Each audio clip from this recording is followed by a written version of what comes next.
because I'm supposed to be talking. I'll send a link to anyone who's interested in that. But the real thing really is the fact of how he was stepping out of his immediate area to start to look at other areas of influence.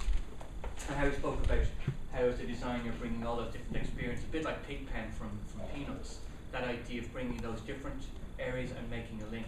Within the video he goes on to talk about how the marketeer said it'll never work because people will see the airbag and be worried about it being burst, blah blah blah, whereas the inverse is true. It really captured the spirit of the functionality. They didn't need words, people could see it for themselves. Air Max, I see the air, job done.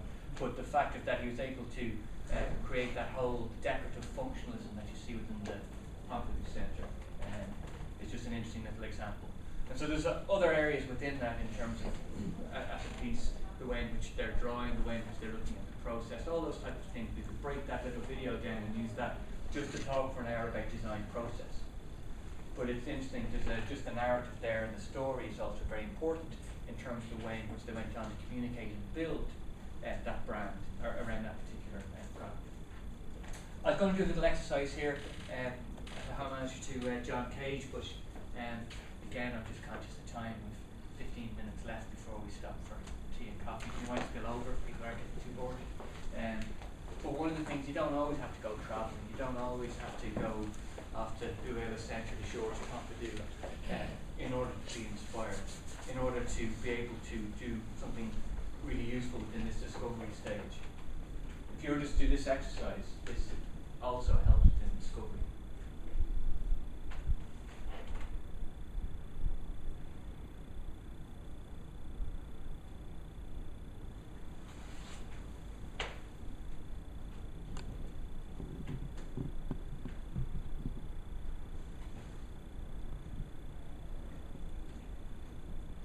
If anyone listens to Desert Island Discs, Ian Macmillan, the English poet, selected this piece as one of his tracks to take to Desert Island, and they didn't play the full 4 minutes 33 seconds on the radio for obvious reasons, but they did it about 30 seconds, and his tummy started grumbling when they were playing the track, and you could hear it on the radio. So, but basically the thing about this is just, there's an element when you go to this discovery stage where you start to empathize, you start to put yourself into a space, you start to listen and feel.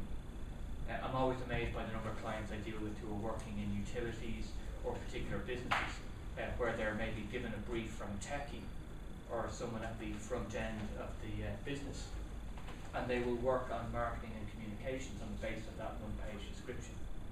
So this idea of actually sitting, of listening, of using your senses to feel, to go out and empathize and connect with people is also a very important thing.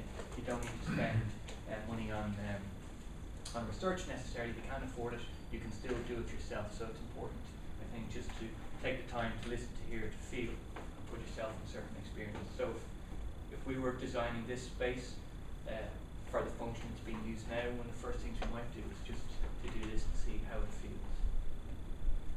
Other things are books, ways of seeing, definitely recommend that, John Berger.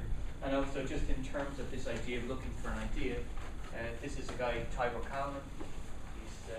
Dead a few years now, but he was a New York-based designer who did work with colours, Benetton, and various other people. And he spoke about being in search of an idea, with that in my pocket I cannot fail. And that's really what we're trying to do within the discovery stage.